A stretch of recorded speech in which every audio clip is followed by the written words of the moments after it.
Hindi mo nakukumpiskay ng driver's license ng mga mahuhuling traffic violator.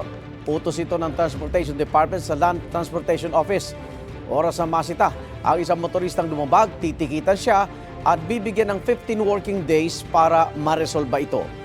Paglilinaw ng LTO, hindi na 15 calendar days. Ibig sabihin, hindi nakasama sa bilang ang mga holiday at weekend.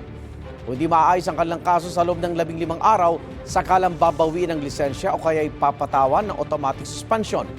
Balak questionin ni Bicol Saro Party List Representative Terry Ridon ang utos ng DOTR.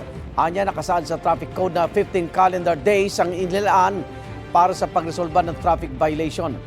Nakatakda pa raw magbalangkas ng guidelines kaugnay sa bagong polisiya ang LTO.